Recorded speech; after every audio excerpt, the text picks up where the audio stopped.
knowing the fact that I was that alone, it was suicidal. It was like, well, if I ain't got nobody in the world here for me right now, why should I even be here? The love of people that you can get from a family is the best feeling in the whole world. You never know, I guess, what you got and how it's going. I've tried to identify homeless teens, homeless kids, and they're very difficult to identify. You know, I have a store downtown Billings right now. It's real easy to identify homeless adults. It's not easy to identify homeless teens. When I was a teenager, I was homeless. I spent about 8 months on the street before getting my own place, my own apartment. I was 16. It would hit me a little harder when things would get tough. You know, if I didn't have something to eat that night, you know, then I'd start feeling a little sorry for myself and hating my situation. But for the most part, I stayed, just kind of lived in the moment. And so I didn't really reflect on that until I got older. Being a teenager, you've got all those problems that come with being a teenager to begin with. You've got peer pressure, you've got your self-doubt, your self-esteem issues, all the things that teenagers deal with, and then if you throw homelessness on top of that, the last thing these teens want to do is broadcast the fact that they're homeless. Because if for no other reason, they don't want the cute girl in 6th period or down the street to know they're homeless.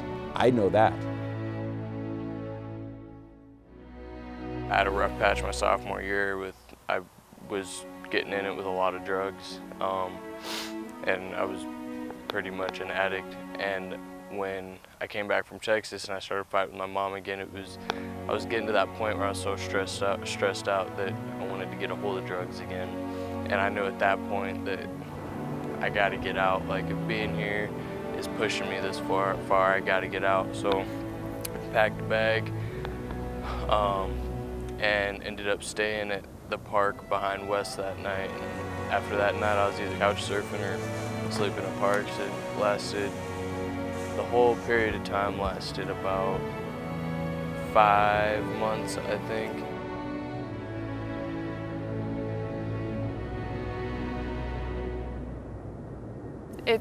I don't know, it's the greatest feeling in the whole world to know that people will love you.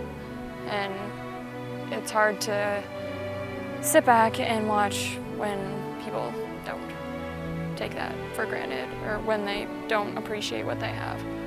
So.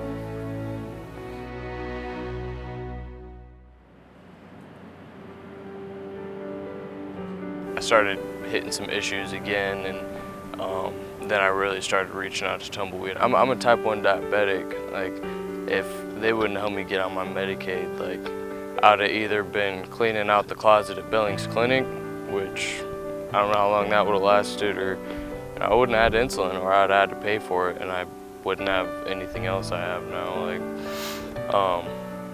they've helped a lot. Security is the biggest thing. You have to have security to live. You have to have, that's one of your basic needs, I guess. We didn't have a Tumbleweed. We didn't have anything like that. At least I didn't know of anything. We had a school resource officer who knew my plight, knew what was going on, but never recommended anywhere to go. The school janitors would let me into the locker room early in the morning so I could shower, and they didn't tell me of any place to go. So as far as I knew, there was nothing. It was just me. So to have a place like Tumbleweed for the kids now, it's awesome. It's remarkable. To this point, like, my judgment of people went straight, like, just went away. Like you never know what somebody's going through, like, and it's, others people's can always be harder than your own, I guess is the best way to put it. So why not help a kid in the time when he or she should just be allowed to be a kid? They didn't choose it. You know, I deal with kids all the time that think their home life is horrible and they want to run away. And after talking with them for a few minutes, I tend to be able to change their mind and get them back home. But the kids that are sleeping out under the stars at night because they don't have a roof over their head, we're past that point. They don't have that ability anymore. And they need help. They don't know it maybe necessarily, but they need help. And they need help from adults. They guarantee that no matter what, I could go to that place every night. I hadn't experienced that in a while. I mean, it was weird. It was weird for a while once it actually kicked in, but after a while, of course, I warmed up to it and ended up being pretty happy after that point. No matter what, they're always there. There's no going around it. You can call them. I got locked out of my house one night when I was in the program or whatever, and I called Jenny, and it was like 11 o'clock at night, and she came and unlocked my door for me.